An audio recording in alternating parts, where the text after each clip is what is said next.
Estamos en comunicación telefónica con Marilyn Jonquel. ¿Cómo estás? Hola, ¿qué tal? ¿Cómo andan? Bien. ¿Dije bien tu nombre y tu apellido? Sí, gracias. Está ¡Vamos! siendo el tema de la semana ese también, además de los despidos. Bueno, hacenos un repaso de cómo están los trabajadores y las trabajadoras de lo que está pasando. Bueno, mira, al día de hoy se contabilizan 82 despidos. Teníamos unos 60 al principio de la semana, pero ayer nos enteramos que se sumaron unos casi 30 más, sobre todo en áreas sigue siendo, digamos, en la Secretaría de Derechos Humanos, pero en lo que es leyes reparatorias, que son los compañeros y compañeras que trabajan sobre todo en los pedidos de pensiones para quienes fueron exdetenidos, para familiares, ¿no? que hoy reclaman algún tipo de compensación económica por el daño sufrido, ¿no? en sus familias con la desaparición forzada Mm. de algún familiar. Pero bueno, además de recibir nuevos despidos, que eso siempre es una mala noticia, estamos muy contentos de lo que fue ayer la Ronda de las Madres, donde participamos junto a las madres, a las abuelas y a mucha gente que nos acompañó, muchos organismos, organizaciones sociales, sindicatos, que estuvieron ahí, que hicimos una gran ronda, una gran movilización, un acto que después nos hablaron Estela de Carlotto y Pérez Esquivel, para darnos mucha fuerza para la pelea que estamos dando. Mm. Eso un poco en términos generales de lo que fue toda esta semana, que obviamente todavía seguimos, además, sin ningún tipo de respuesta por parte de los funcionarios sobre posibles reincorporaciones o algún tipo de negociación que se abra. Ujú. Bien. ¿Y cómo están pensando trabajar para revertir esto? Digo, porque los despidos son en todas las áreas del Estado, ¿no? Y me parece que lo estratégico es empezar a salir todos a la calle. No sé si se están dando esos diálogos entre los compañeros de diversas áreas. Mira, nosotros, por lo menos como trabajadores que estamos afiliados, no afiliados, ¿no? A distintos gremios, en el Estado está UPCN, Mm. está ATE, siempre charlamos entre nosotros en nuestras juntadas, asambleas, que necesitamos una coordinación, porque como decís, los despidos fueron también en el Ministerio de Género y Diversidad, fueron en el Hospital Posadas, fueron en la Agencia Nacional de Discapacidad, o sea, en áreas muy sensibles. También en el Ministerio de Salud despidieron a compañeros que son monotributistas. Sí. Entonces, nosotros siempre estamos pidiendo que haya una coordinación entre todos esos sectores estatales, que además venimos peleando desde hace 6 meses, ¿no? Porque los despidos no empezaron ahora. Es una tercera oleada de despidos donde el gobierno va avanzando y atacando en cada momento a distintos sectores que apuntan, ¿no? Para desmantelar políticas eh, sociales, políticas de memoria, políticas de derechos humanos claves para nuestro país que conseguimos a fuerza de luchar, ¿no? Entonces, para nosotros que nuestros sindicatos convoquen a una coordinación real, a asambleas abiertas donde podamos discutir, incluso un paro, ¿no? Estamos a viernes y ATE por lo menos, que es al menos el sindicato donde yo estoy afiliada y la mayoría de nuestros compañeros y que confiamos que es un sindicato, digamos, un poco más democrático que el otro, Mm. no convocó un paro todavía, entonces eso para nosotros es importante que se discuta, sí. En la semana, no sé si no fue ayer o antes de ayer, hubo, y no sé si es el nombre correcto, pero una asamblea nacional desde ATE. De hecho, hubo quienes se conectaron de manera virtual, bueno, siguiendo el mecanismo híbrido, donde me parece que también se han planteado todos estos temas. No sé si sabes algo al respecto. Sí, sí, fue un Ah. plenario de delegados en realidad, donde participan los delegados de las distintas juntas Mm. o quienes son los secretarios generales de las seccionales. Estuvimos ahí con algunos compañeros despedidos, pudimos hablar y hacer estos planteos que Ah. te decía recién, y donde definieron, bueno, para el día de ayer una jornada de lucha que la empezaron en el Ministerio de Género y Diversidad, que fue fuertemente atacado, después siguió con una olla popular en Plaza de Mayo y algunos nos terminaron acompañando en la ronda. Desde ya que fue muy importante eso para nosotros, pero son jornadas muy largas, son jornadas sin paro, son Claro. jornadas que tienen poco tiempo de preparación también, ¿no? Un plenario de delegados que termina un miércoles a las 7, 8 de la noche y que solamente se anuncia por WhatsApp o por canales de difusión virtuales las acciones o las medidas del sindicato, es difícil que después los compañeros que están en sus lugares de trabajo puedan salir, puedan hacerse el tiempo, organizarse, ¿no? Porque además hay horario que cumplir, hay también miedo, hay presión, ¿no? De no faltar, de no sumarse a veces a medidas de lucha por el miedo de que uno puede ser el siguiente. Entonces, claro, a ese miedo hay que combatirlo con más organización y más preparación, sobre todo. Marilyn, Mario te saluda, buen día. Hola, ¿cómo estás? Vemos por el modus operandi que tiene sistemático de desmantelamiento, de ajuste, etcétera, que está por un lado el primer drama, que es el de los trabajadores y las trabajadoras que quedan en la calle, pero por otro lado son políticas que se cercenan, ¿no?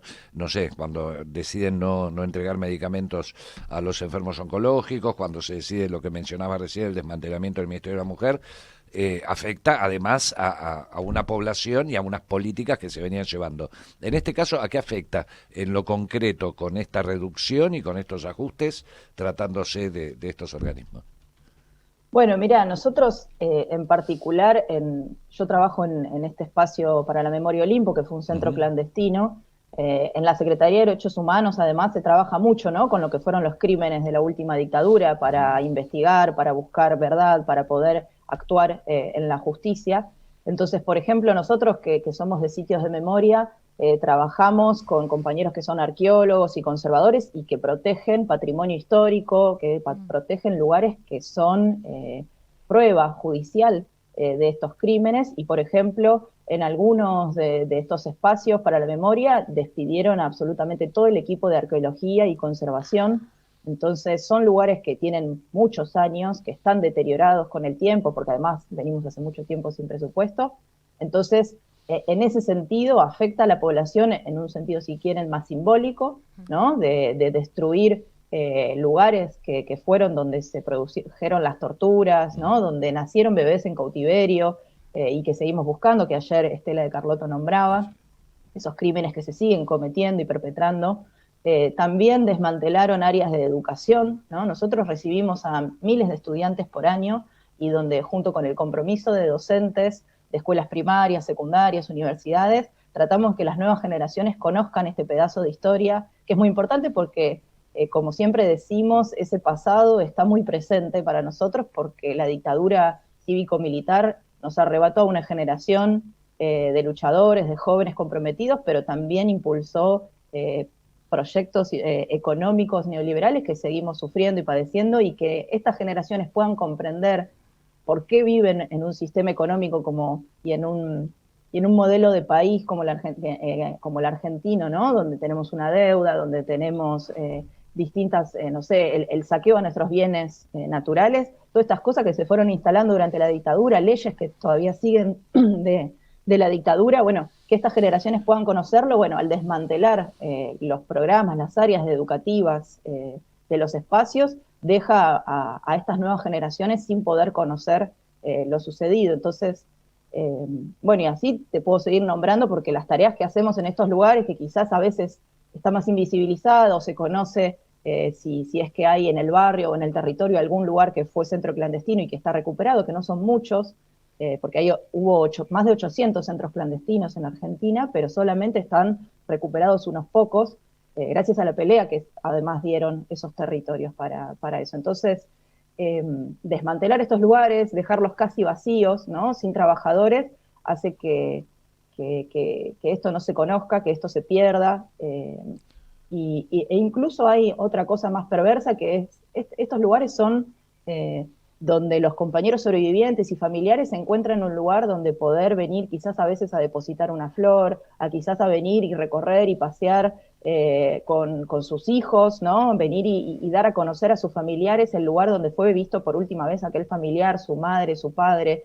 un hermano, un tío, y le sacan esa posibilidad a muchas familias que no tienen un cementerio a donde ir, ¿no?, porque ese fue otro de los crímenes que cometió la dictadura. Sí, y en el caso concreto de la búsqueda de nietes, en términos de políticas que sigan sustentando y financiando esa posibilidad, ¿cómo impacta? Bueno, justamente otra de las cosas que está queriendo hacer este gobierno es por decreto anular lo que es la Comisión Nacional por el Derecho a la Identidad, que es un organismo que trabaja con quienes tienen algún tipo de duda sobre su identidad, pueden acercarse y por demanda espontánea iniciar un proceso de búsqueda, y eso colabora con toda la tarea que vienen haciendo las madres y las abuelas de Plaza de Mayo desde hace tanto. Entonces, en ese sentido también, el gobierno busca seguir perpetrando un crimen que se cometió hace más de 40 años y que hoy esa pelea, digamos, y esa búsqueda sigue vigente, ¿no? Son 300 nietes que seguimos buscando. Y corregime si me equivoco, ¿había algo en un ataque, no recuerdo si por el DNU o por la ley bases, también con el Banco Nacional de Datos Genéticos? Sí, eso no estoy tan metida en eso, no recuerdo ahora, pero entiendo Pero que creo que había alguna había cuestión. alguna, pero se mencionó, yo no recuerdo si quedó o lo pudieron bajar, Lo, pero... lo, lo voy a averiguar. mm, Lo que también hicieron en la tanda anterior de despidos es despedir a casi todo el equipo, creo que dejaron a una sola compañera, que trabajaban con los archivos de las Fuerzas Armadas en el Ministerio de Defensa.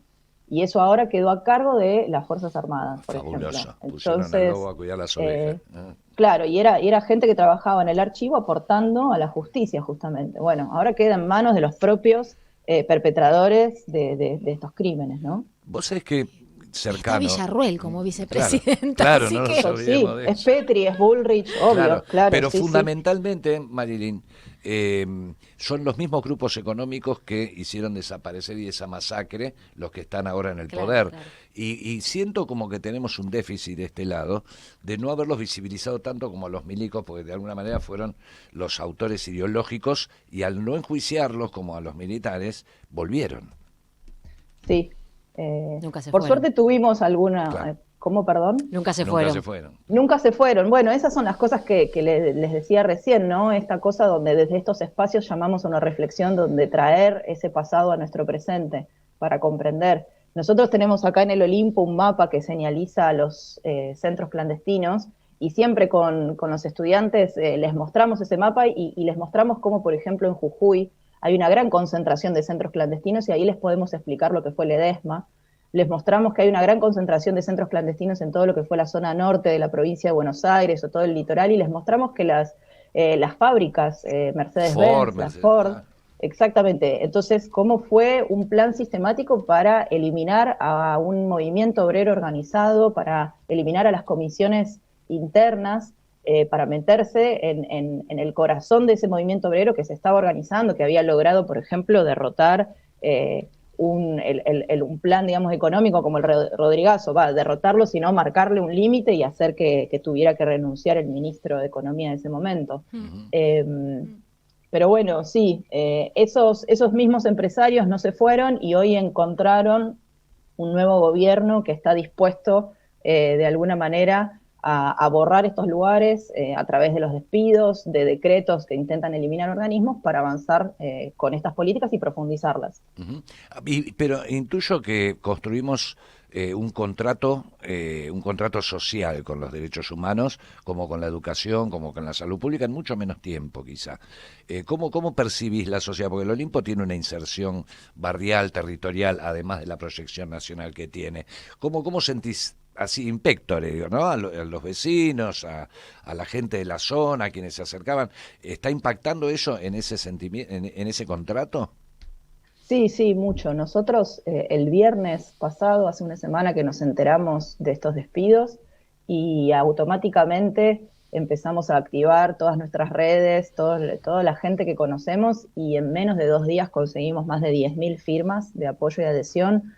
Habría que volver a entrar al formulario que tenemos para ver cuántas más Pasalo. obtuvimos. Entonces, las adhesiones que ayer, en tan poco tiempo, ¿no? Porque la Ronda de las Madres convocamos del lunes para el jueves en una conferencia que hicimos en la legislatura con Victoria Montenegro y con Sí. Miriam Bregman y otros organismos, convocamos en 4 días a una ronda y logramos esto. Un poco para pensar incluso lo que discutíamos antes, ¿no? De los sindicatos, porque con 4 días pudimos armar algo donde vinieron desde centros de estudiantes, familiares, vecinos, incluso de las asambleas. Estuvieron las asambleas ayer, la Asamblea de la Boca, vi la bandera, a lo lejos vi la Asamblea de Vecinos de la Boca, vi la Asamblea del Parque Avellaneda.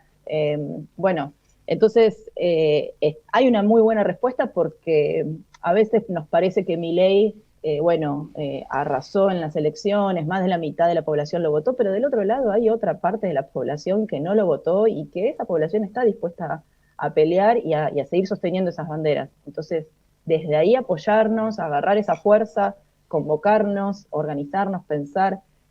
Todas, digamos, somos muy creativos cuando tenemos que salir a pelear porque tenemos mucha fuerza, ¿no? De esos sectores que ya resistieron.